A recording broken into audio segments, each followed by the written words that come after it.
وسلام على عباده الذين اصطفى أما بعد فأعوذ بالله من الشيطان الرجيم بسم الله الرحمن الرحيم إنا نحن نزلنا الذكر وإنا له لحافظون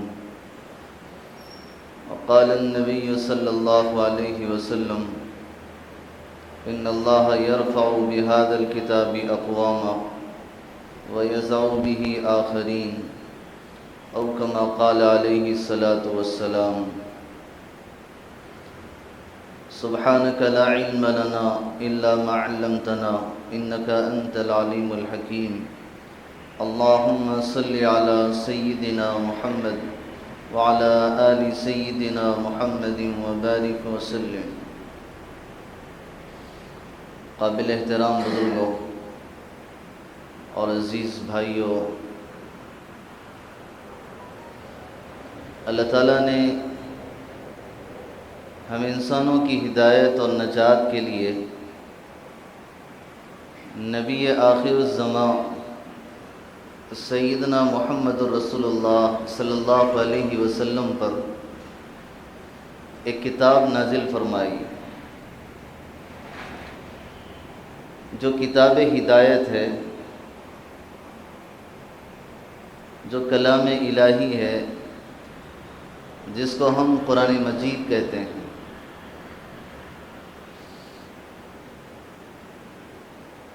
آپ سے پہلے اور بھی آسمانی کتابیں آئی تھیں، جیسے تورات ہے، زبور ہے، انجیل ہے، اور دیگر انبیاء علیہم الصلاۃ پر مصحف اور مصاحف اترے تھے. لیکن آخری کتاب کے اترنے کے بعد وہ ساری کتابیں منسوخ ہو گئیں، یعنی کینسل ہو گئی. اب جو عمل کیا جائے گا کوئی انجیل پر نہیں، کوئی زبور پر نہیں، بلکہ عمل کیا جائے گا قرآن پاک پر. قرآن مجید میں جو احکام ہے اس پر عمل کرنا گویا دین پر چلنا ہے، اس پر عمل کرنا گویا شریعت پر چلنا ہے. اور یہ وہ کتاب ہے کہ جس کی شروعات میں ہی اللہ تعالیٰ نے کہا لا ریب فیہ، اس میں کوئی شبہ نہیں ہے، اس میں کوئی شک کی گنجائش نہیں ہے. اس کلام الہی کے ذریعے لاکھوں انسانوں کو ہدایت ملی اور قیامت تک اللہ تعالیٰ ہدایت سے نوازتے رہیں گے. یہ وہ معجزہ ہے جو ایسی قوم پر اور ایسی قوم کے درمیان اتارا گیا جن کی زبان عربی تھی، بڑی فصیح، بڑی بلیغ زبان، جن میں وہ اشعار کہا کرتے تھے، قصیدے کہا کرتے تھے. لیکن جیسے ہی کلام اترا ان کی زبان دانی کا اور ان کی فصاحت اور بلاغت کا جو غرور تھا وہ ٹوٹ گیا، اور عرب کے بڑے بڑے لوگوں نے تسلیم کیا کہ قرآن جیسا کوئی کلام پیش نہیں کر سکتا.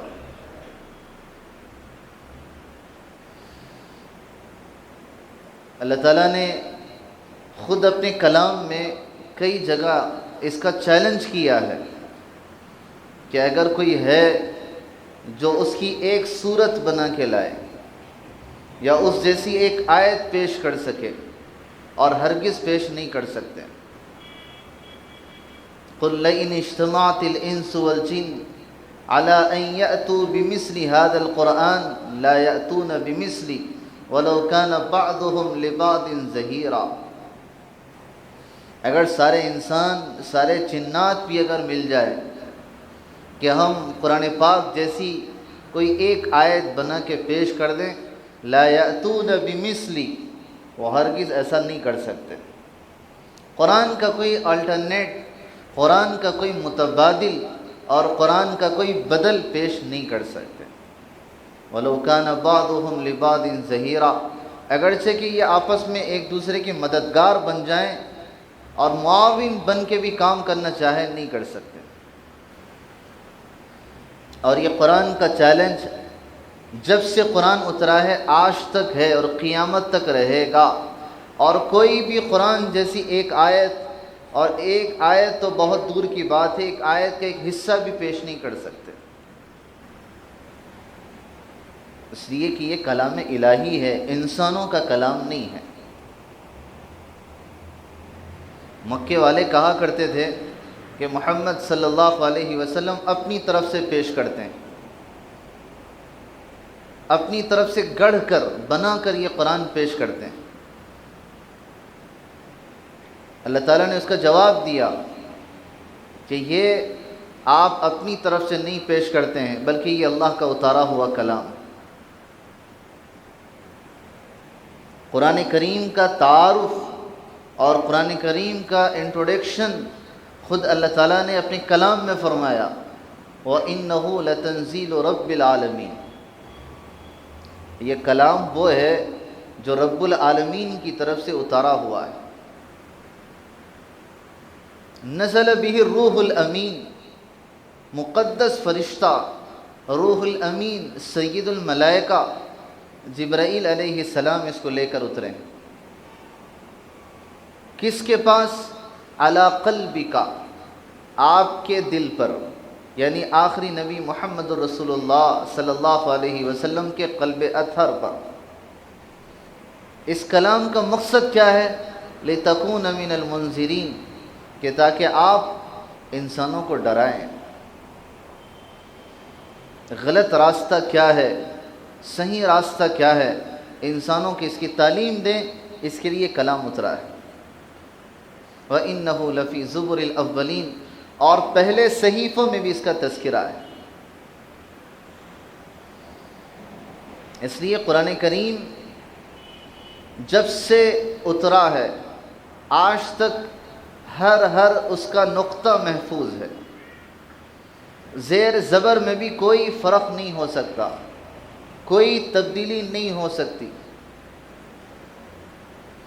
اس کی حفاظت کا ذمہ اللہ تعالیٰ نے خود لیا ہے۔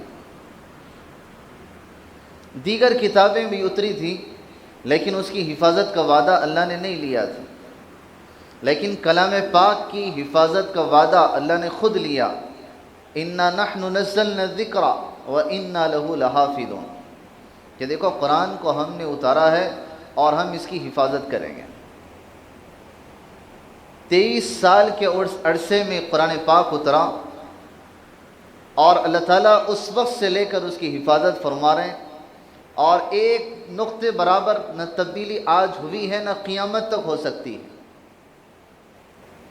اور حفاظت کیسے کی جا رہی ہے؟ حفاظت کے لیے اللہ تعالیٰ نے 2 طریقے اختیار کیے۔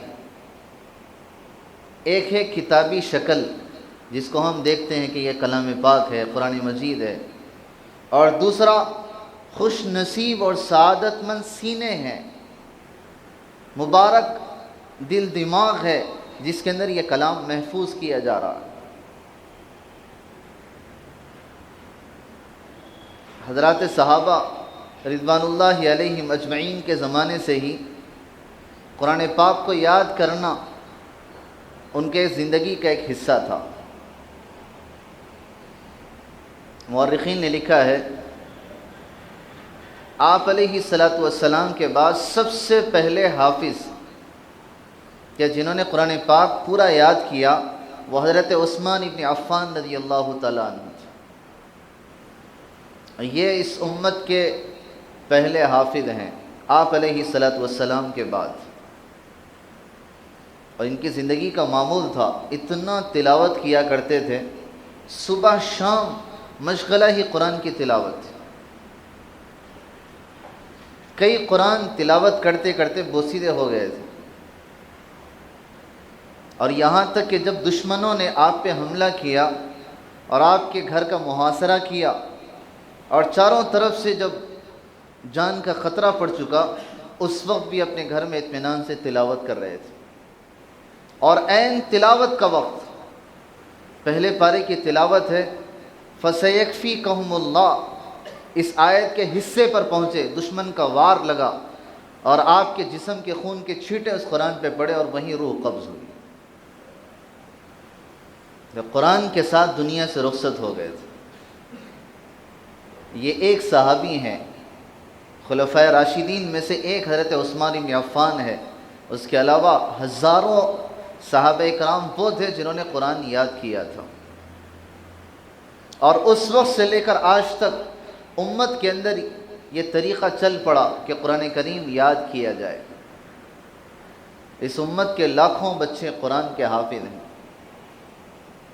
کوئی اور کتاب ایسی نہیں ملے گی کہ جس کتاب کو اتنا پڑھا جاتا ہو، جس کتاب کو اتنا یاد کیا جاتا ہو۔ یہ تو قرآن کی صفت ہے کہ جتنا آدمی یاد کرتا جائے گا، اس کی روحانیت میں، اس کی نورانیت میں، اس کے قلب کی پاکیزگی کے اندر ترقی ہوتی ہے۔ کوئی دلچسپ سے دلچسپ کتاب ہو، آدمی ایک مرتبہ پڑھے گا، 2 مرتبہ پڑھے گا، بیزار ہو جائے گا اور یہ کہے گا کہ اس کتاب میں جو ہے مجھے معلوم ہے، آگے پڑھنے کی ضرورت نہیں ہے۔ لیکن قرآن کا معاملہ عجیب ہے۔ حدیث میں آتا ہے کہ آدمی جتنا پڑھتا جائے گا وہ کبھی پرانا نہیں ہوگا، ہر مرتبہ اس کی نئی لذت ہوگی، ہر مرتبہ اس کی نئی چاشنی ہوگی، ہر مرتبہ اگر آدمی تدبر کے ساتھ، غور و فکر کے ساتھ پڑھے گا، ہر مرتبہ قرآن کے موتی اسے ملتے جائیں گے۔ یہ وہ قرآن کی دولت ہے۔ تو اس کی حفاظت کے لیے اللہ تعالیٰ نے سینے منتخب کیے ہیں، خوش نصیب سینے۔ اور اس امت کے اندر بعض ایسے خوش نصیب بھی ہیں کہ جنہوں نے 2 سال میں، جنہوں نے 1 سال میں، جنہوں نے 6 مہینے میں، اور جنہوں نے 3 مہینے میں، جنہوں نے 1 مہینے میں، اور جنہوں نے اس سے بھی کم مدت کے اندر قرآن پاک کو یاد کر لیا تھا۔ حضرت ہشام کلبی رحمۃ اللہ علیہ وہ فرماتے ہیں کہ میرا حافظہ بڑا غضب کا تھا۔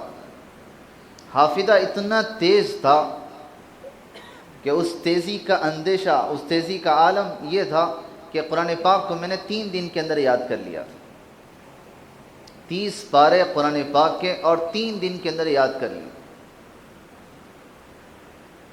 1 مہینے کے یاد کرنے والے حفاظ تو بہت ملیں گے کہ جنہوں نے 1 مہینے میں قرآن یاد کیا ہو، لیکن 3 دن کے اندر قرآن یاد کرنا، روزانہ 10 پارے اور 3 دن کے اندر 30 پارے یاد ہو جائیں، کتنا غضب کا حافظہ تھا ہوگا۔ لیکن وہ خود کہتے ہیں کہ مجھ سے زندگی کے اندر ایسی چوک بھی ہوئی کہ شاید اس جیسی بھول اور اس جیسی چوک کسی اور سے بھی نہیں ہوئی ہوگی۔ جب میں ایک مرتبہ داڑھی بنانے کے لیے بیٹھا کہ میری داڑھی 1 مشت سے بڑھ چکی تھی، تو میں داڑھی بنانے کے لیے بیٹھا اور اپنی مٹھی کے اندر میں نے اپنی داڑھی کو پکڑا اور کچھ سوچ رہا تھا۔ اسی سوچ اور بھول کے اندر داڑھی نیچے سے کاٹنی تھی، میں نے اوپر سے کاٹ لیا، ساری داڑھی میرے ہاتھ میں آ گئی۔ کہ حافظے کا عالم یہ تھا کہ 3 دن میں قرآن یاد کر لیا، اور بھول ایسی ہوئی کہ داڑھی کو مٹھی کے نیچے سے کاٹنے کے بجائے اوپر سے کاٹ لیا، کہ جس کی وجہ سے ساری داڑھی ہاتھ میں آ گئی تھی۔ کہ اس جیسی بھول بھی شاید امت میں کسی کو نہ ہوئی ہوگی۔ لیکن یہی وہ کلام پاک ہے جس کی حفاظت کا ذمہ اللہ نے لیا ہے، اور چاہے جیسے ہی حالات کیوں نہ ہو، اس امت کو قرآن کے ساتھ جوڑ دیا گیا ہے۔ اس امت کی عزت، اس امت کی رفعت اور اس امت کی بلندی اللہ تعالیٰ نے قرآن پاک کے ساتھ رکھی ہے، جس کو اللہ کے نبی صلی اللہ علیہ وسلم نے فرمایا ان اللہ یرفع بہذا الکتاب اقواما ویضع بہ آخرین۔ اللہ تعالیٰ قوموں کو اس کلام پاک کے ذریعے سے عزت دیتے ہیں، یعنی جو قرآن پڑھتے ہیں، قرآن پر عمل کرتے ہیں، قرآن کے احکام کو اپنی زندگی کا حصہ بناتے ہیں، اللہ تعالیٰ ان کو عزت دیتے ہیں۔ وَيَضَعُ بِهِ آخَرِينَ، اور کچھ وہ بھی ہیں کہ جن کو اللہ تعالیٰ اسی کلام پاک کے ذریعے سے ذلیل بھی کریں گے، کہ جو قرآن کو نہیں پڑھتے، زندگی میں ان کی تلاوت کوئی نہیں ہوتی اور ان کی زندگی کا عمل قرآن سے بہت دور ہو چکا ہے، تو یہ وہ ہوتے ہیں کہ جو قرآن سامنے ہوتے ہوئے بھی ذلت بھری زندگی گزارتے ہیں۔ قرآن کے ساتھ وابستگی اس امت کا ایک تمغہ امتیاز ہے۔ اللہ تعالیٰ اپنے کلام میں فرماتے ہیں کہ کل قیامت کے دن رسول اکرم صلی اللہ علیہ وسلم اللہ تعالیٰ سے کہیں گے وقال الرسول یا ربی ان قوم اتخذوا هذا القرآن مہجورا، رسول اللہ تعالیٰ سے یہ شکایت کریں گے کہ یہی وہ میری قوم ہے کہ جنہوں نے قرآن چھوڑ دیا تھا، جن کے پاس تلاوت کا وقت نہیں تھا، جن کے پاس تلاوت کا وقت نہیں تھا، پڑھنے کے لیے وقت نہیں تھا۔ آج ہمارے پاس تلاوت کے لیے وقت ہے، مصروفیت ہے، جبکہ ہمارے اپنی زندگی کے 24 گھنٹے کے اندر اہل و عیال کو وقت دینے کے لیے وقت ہے، کارخانوں کے لیے وقت ہے، بزنس ڈیلنگ کے لیے وقت ہے، میسیجز ریسیو کرنے اور میسیجز دینے کے لیے وقت ہے، کالنگ کے لیے وقت ہے، ان سارے اخبار پڑھنے کے لیے وقت ہے، چائے اور کھانے کے لیے وقت ہے، ساری چیزیں ہماری 24 گھنٹے کے شیڈول میں داخل ہے، نہیں ہے تو قرآن نہیں ہے، نہیں ہے تو اس امت کے شیڈول کے اندر 24 گھنٹے کے اندر قرآن کا کوئی حصہ نہیں۔ ایک پارہ ہی پڑھنا کوئی ضروری نہیں ہے، آدمی اپنی وقت کے حساب سے آدھا پڑھے، پاؤ پڑھے، یا کم سے کم ایک صفحہ ہی پڑھ لے، ایک رکوع ہی پڑھ لے، لیکن دن بھر کے اندر اس کا اپنا حصہ قرآن کے ساتھ جڑا ہوا ہو۔ یہ قرآن کا حق ہے، یہ قرآن کا حق ہے۔ یہی وہ قرآن ہوگا جو کل قیامت کے دن پڑھنے والے کی سفارش کرے گا اور یہ کہے گا، جھگڑے گا اللہ تعالیٰ سے، اے اللہ یہ وہ ہے جو میری تلاوت کیا کرتا تھا، اس کی زندگی میرے اپنے احکام کے ساتھ معمور تھی، لبریز تھی، آج اس کی آپ سفارش قبول کریں، اس کو جنت میں داخل کریں۔ اللہ تعالیٰ قرآن کے اس جھگڑے کو، اس سفارش کو قبول فرمائیں گے اور اس کے لیے جنت کے فیصلے فرمائیں گے۔ قرآن سفارش کرے گا ہم انسانوں کی۔ کتنے وہ تھے کہ جو بڑھاپے کی عمر کو پہنچ گئے اور جنہیں قرآن پڑھنا نہیں آتا تھا، لیکن قرآن کے ساتھ محبت کا عالم یہ تھا، قرآن کے ساتھ شغف کا عالم یہ تھا کہ روزانہ رات کو کلام کھول کے بیٹھتے اور صرف انگلی ہی پھیر کے کہتے کہ یہ بھی حق ہے، یہ بھی حق ہے، یہ بھی حق ہے، اور اسی کے ساتھ اپنا کلام بن کر کے روتے ہوئے کہتے کہ اے اللہ پڑھ نہیں سکا لیکن محبت تو اس کے ساتھ وابستہ ہے۔ اسی عمل نے ان کو نجات کا ذریعہ بنا دیا۔ یہ قرآن کے ساتھ وابستگی، قرآن کے ساتھ ہمارا شغف ہو۔ قرآن ہدایت کے لیے آیا ہے، کوئی سائنسی کتاب نہیں ہے کہ سورج کو اس سے پہچانے، چاند کو اس سے پہچانے، ستارے اور سیاروں کو اس سے پہچانے۔ یہ سائنسی کتاب نہیں ہے، یہ انسانوں کی ہدایت کی کتاب ہے کہ کہاں سے راستہ ملتا ہے وہ قرآن بتائے گا، صراط مستقیم کہاں سے ملتا ہے قرآن بتائے گا۔ اہدنا الصراط المستقیم صراط الذین انعمت علیہم، وہ لوگوں کا راستہ صحیح ہے جن پہ اللہ نے انعام کیا، غیر المغضوب علیہم ولا الضالین، یہ وہ لوگ ہیں کہ جو نہ اللہ کے غصے کے شکار ہیں نہ گمراہی اور بھٹکنے کے شکار ہیں۔ یہ ہے وہ صراط مستقیم جس کو قرآن بتائے گا۔ اپنے بچوں کو قرآن سے وابستہ کرنا، قرآن کی تلاوت کی ترغیب دینا، تاکید کرنا کہ بیٹا جب تک قرآن کی تلاوت نہ ہو، تمہارے دن کی شروعات نہ ہو یا تمہاری اپنی رات ختم نہ ہو، لیکن قرآن کی تلاوت۔ آپ بیتی کے اندر حضرت شیخ زکریا صاحب رحمۃ اللہ علیہ لکھتے ہیں کہ میرے والد صاحب حضرت مولانا یحییٰ صاحب نور اللہ مرقدہ مجھے صبح فجر کی نماز کے بعد گھر کی چھت پر بھیجتے تھے اور یہ کہتے تھے کہ بیٹا جب تک تلاوت نہیں ہوگی ناشتہ نہیں ملے گا۔ اور میرا زمانے تک معمول یہ تھا کہ فجر کی نماز کے بعد گھر کی چھت پہ جاتا اور سورہ فاتحہ سے لے کر سورہ ناس تک تلاوت کرتا اور نیچے آنے کے بعد مجھے ناشتہ ملتا، پورے ایک قرآن پڑھنے کے بعد ناشتہ ملتا تھا۔ وقت کے اندر برکت بھی تھی، ہم سوچتے کہ ایک قرآن کیسا پڑھتے ہوں گے۔ ان اللہ والوں کی زندگیوں میں، ان کی عمروں میں، ان کے اوقات میں برکت تھی، اور پھر اس کے بعد ناشتے کا انتظام ہوتا تھا۔ اس کلام کے اندر کیا چیز چھپی ہوئی ہے، کیا پیغام چھپا ہوا ہے، اس کو تو ہم جانتے بھی نہیں۔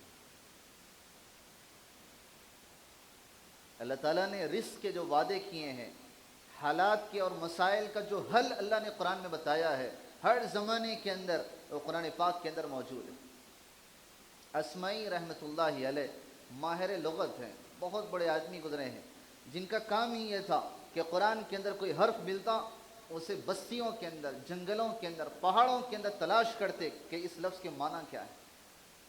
عرب کے قبائل کے اندر جاتے، ان کے لہجے جانتے، ان کی زبان جانتے، اس سے معلوم کرتے کہ اس لفظ کا صحیح معنی کیا ہے، قرآن نے اس کو کیوں ذکر کیا۔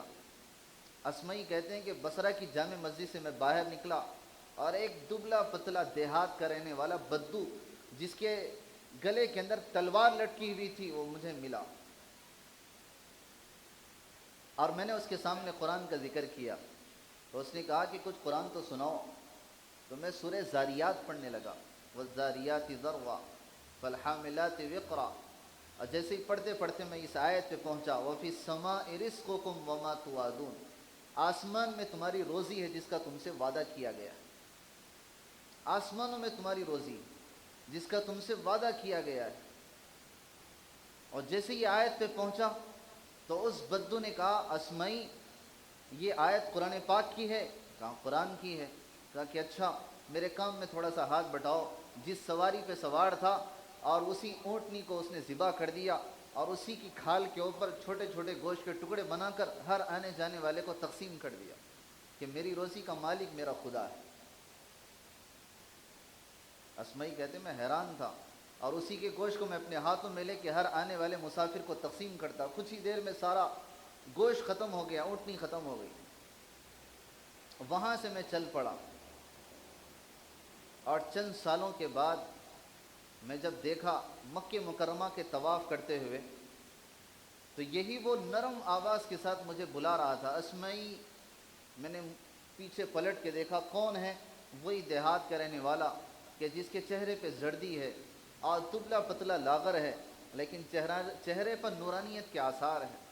اور اس نے مجھ سے کہا کہ اسمعی کچھ قرآن سناؤ، تو میں نے وہی سورت سنائی، والزاریات ذروا، سورہ زاریات میں نے سنائی۔ اور جیسے ہی اس آیت پہ پہنچا وفی السماء رزقکم وما توعدون، اور تمہاری روزی ان آسمانوں میں چھپی ہوئی ہے جس کا تم سے وعدہ کیا گیا، اس نے ایک چیخ ماری اور اسی کے ساتھ اس کی روح نکل گئی۔ اسمعی کہتے ہیں کہ میں زمانے سے قرآن پڑھتا رہا لیکن سمجھا اس بدو نے، میں نے نہیں سمجھا۔ اسے یقین ہے کہ روزی کا وعدہ اللہ نے کیا ہے، میں زمانے سے قرآن پڑھتا رہا لیکن مجھے وہ یقین نہیں ملا جو یقین اس بدو کو ملا تھا، کہ کلام کے اندر اللہ نے وہ موتی چھپا کے رکھے ہیں، وہ جوہر چھپا کے رکھے ہیں، وہ یاقوت چھپا کے رکھے ہیں، وہ زبرجد چھپا کے رکھے ہیں، وہ یقین کا سرمایہ ہے، وہ اعمال کی وہ مٹھاس ہے جو اس کلام ہدایت کے اندر چھپی ہوئی ہے۔ اس کلام کو سمجھنا، اس کلام کو پڑھنا، یہ ہم سب کی ذمہ داری۔ آج اس کلام سے دوری کا نتیجہ کیا ہے؟ اس کلام سے دوری کا نتیجہ یہ ہے کہ آج ملعون قسم کے، مردود قسم کے لوگ اسی قرآن کے اوپر اعتراض کرنے لگے۔ شاید آپ نے دیکھا ہوگا اخبار کی سرخیوں میں چھپا اور اس کی کلپیں وائرل ہوئی کہ قرآن پاک کی 26 آیتیں وہ ہیں جو قابل اعتراض ہیں۔ قابل اعتراض نہیں ہے، اس کی زندگی قابل اعتراض ہے۔ جس نے قرآن کے اوپر انگلی اٹھائی، جس نے قرآن پہ انگلی اٹھائی، اس کی زندگی قابل اعتراض ہے۔ قرآن پاک کی ایک ایک آیت کلام الہی ہے، یہ زندہ معجزہ ہے۔ یہ تو قرآن سمجھ میں نہیں آیا، اس وجہ سے کہا گیا کہ اس کی آیتیں قرآن سے نکال دینا چاہیے۔ کتنی وہ قومیں ہیں کہ جن کو اللہ تعالیٰ نے قرآن پاک کے ذریعے سے ہدایت سے نوازا ہے۔ دراصل یہ قرآن سے دوری کا نتیجہ کہ جس کی وجہ سے قرآن کی آیتوں کے اندر شبہات پیدا ہو رہے ہیں، قرآن کی آیتوں کے اندر اعتراض پیدا ہو رہا، اور یہ کہا جا رہا کہ دیکھو اس میں جہاد کا حکم دیا جا رہا، اس میں وائلنس کا حکم دیا جا رہا، اس میں تشدد کا حکم دیا جا رہا۔ وہ اصل قرآن کی آئیڈیالوجی کو اور قرآن کے نظریے کو اور قرآن فہمی نہ ہونے کی وجہ سے، یہ قرآن نہ سمجھنے کی وجہ سے یہ اعتراض، اور جس کی عقل کے اندر ہی نقص ہو اور جس کی زندگی ہی لعنت بھری ہو اور جو خود اپنی زندگی کے اندر مردود ہو، اسے قرآن کہاں سے سمجھ میں آئے گا؟ ظاہر بات ہے وہ قرآن پہ اعتراض ہی کرے گا، اور کیا کرے گا؟ اور اس کا نتیجہ یہی ہے کہ دنیا بھی خراب ہوگی اور آخرت بھی برباد ہوگی۔ کوئی آدمی چاند پہ تھوکے گا، تھوک چاند پہ نہیں جائے گا، تھوک اس کے چہرے پہ آئے گا، تھوک اس کے چہرے پہ آئے گا۔ کوئی قرآن پہ انگلی اٹھائے گا، قرآن کا کوئی بگڑے گا نہیں، اس لیے کہ اس کی حفاظت طے ہے۔ اِنَّا نَحْنُ نَزَّلْنَا الذِّكْرَ وَإِنَّا لَهُ لَحَافِظُونَ، ہم نے اس قرآن کو اتارا اور ہم اس کی حفاظت کریں گے۔